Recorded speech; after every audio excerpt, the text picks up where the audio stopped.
Donald Trump intenta proyectar fortaleza, pero lo que vemos con más claridad en cada nueva crisis es una imagen opuesta: debilidad, inseguridad y desgaste.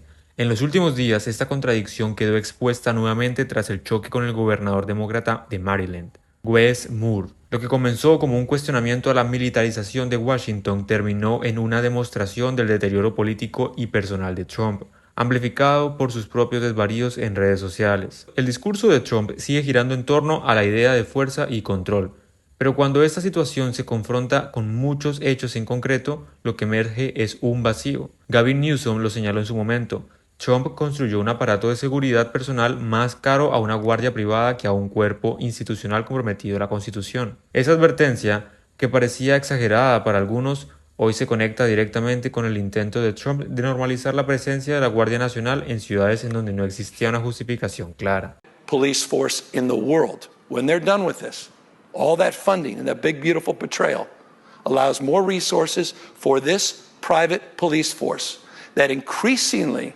is showing a tendency not to swear an oath to the Constitution, but to the President of the United States.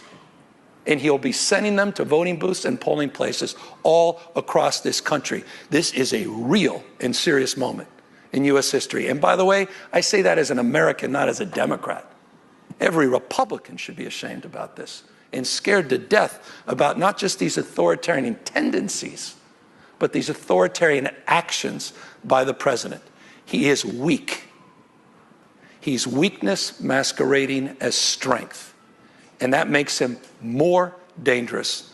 Lo que denuncia Newsom no es un detalle menor, trata de un patrón: usar la fuerza estatal para beneficio personal y proyectar autoridad donde no la hay. En realidad, Trump nunca mostró capacidad de gobernar con visión de largo plazo. Su administración operaba bajo la lógica de la inmediatez y la propaganda, nunca en función de políticas sostenibles. El gobernador Wes Moore lo hizo evidente cuando rechazó la presencia de tropas en Washington, argumentando no solo el costo desmedido, sino la inconstitucionalidad de esa medida. Moore además expuso un punto central: mientras Trump insiste en desplegar fuerzas para demostrar control, descuida los problemas estructurales que afectan a los ciudadanos en su vida diaria, como el aumento de costo de vida. So here in D.C., there are guardsmen from 6 different states on the street. The mission is, quote, beautification, duty, and support. The defense secretary has authorized them to carry M4 and M17 rifles, but to date, we have not been able to locate anyone armed within the National Guard on the streets of D.C.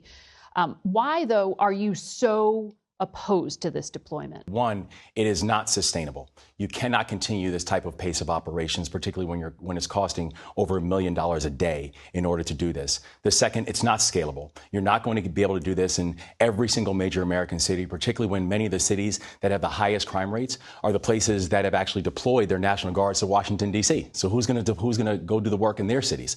The third, it's unconstitutional. It's a direct violation of the 10th Amendment. And if for a party that talks about state rights, it's amazing how they're having such a big government approach in the way they're conducting public safety. The fourth reason is because it's deeply disrespectful to the members of the National Guard.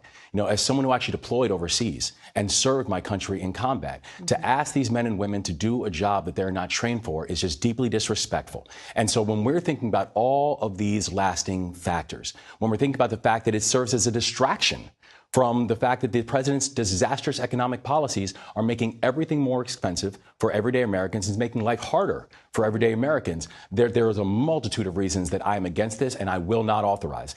La reacción de Trump fue previsible: un ataque personal cargado de resentimiento y ejecutado a horas de la madrugada en su propia plataforma digital. No hubo un debate serio sobre las acusaciones. Hubo, en cambio, un intento de desacreditar el servicio militar de Moore. Mientras el propio Trump arrastra la marca de haber evitado el servicio alegando problemas médicos menores, esa comparación lo deja aún más expuesto.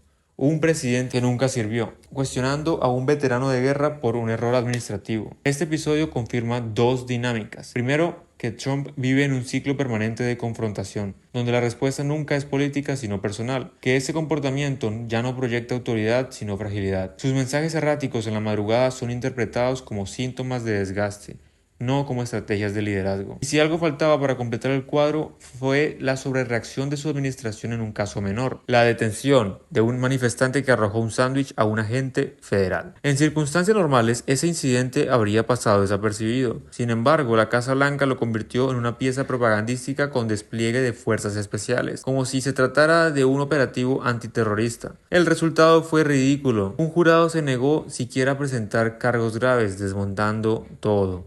Veteran who lost his temper and threw a Subway sandwich at a federal agent while protesting Donald Trump's takeover of the Capitol. Another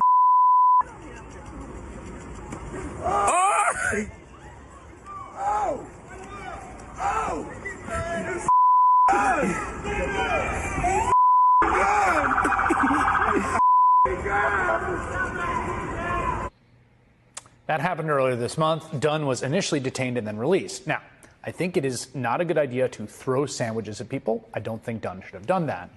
But the response to the sandwich throwing incident from the White House wasn't just disproportionate. It was absolutely unhinged. An individual went up to one of the federal law enforcement officers and started jumping up and down, screaming at him, berating him, yelling at him. And then he took a Subway sandwich about this big and took it and threw it at the officer. He thought it was funny. Well, he doesn't think it's funny today because we charged him with a felony, assault on a police officer. And we're going to back the police to the hilt. So there, stick your Subway sandwich somewhere else.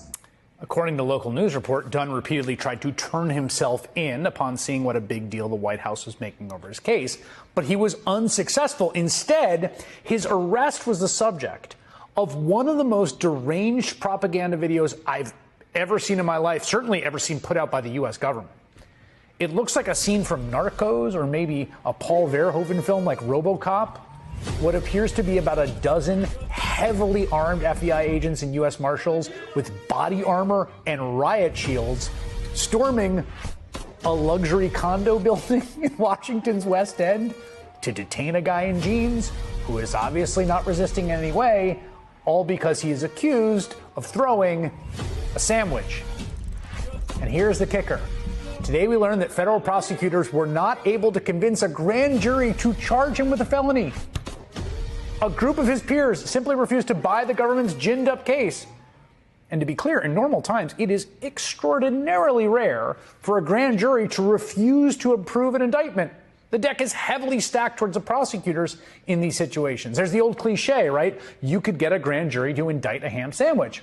And yet, the U.S. Attorney's Office for D.C. La exageración de Trump y su círculo refleja la misma constante. Donde debería haber templanza, hay exceso. Donde debería haber estrategia, hay impulsividad. Y el verdadero peligro ya no está solo en la fragilidad de Trump, sino en cómo esta debilidad lo empuja a sobreactuar, a militarizar conflictos menores y degradar instituciones con fines propagandísticos. La política estadounidense está atravesando un momento en que la fuerza real ya no se mide por el volumen de discurso ni por el despliegue de tropas en la calle, sino por la capacidad de construir soluciones estables y de gobernar con respeto a la legalidad. Y en ese terreno, Trump se revela no como un líder fuerte, sino como un hombre en declive atrapado en su propia fragilidad. Y yo te pregunto a ti, ¿qué significa para la democracia que un presidente insista en usar las fuerzas del Estado como herramienta personal? ¿Creen que la imagen de debilidad de Trump lo hace menos peligroso o al contrario, lo vuelve más impredecible? Si este análisis te ha resultado útil, te invitamos a suscribirte, darle like, compartir y comentar este video para que más personas puedan sumarse a la conversación.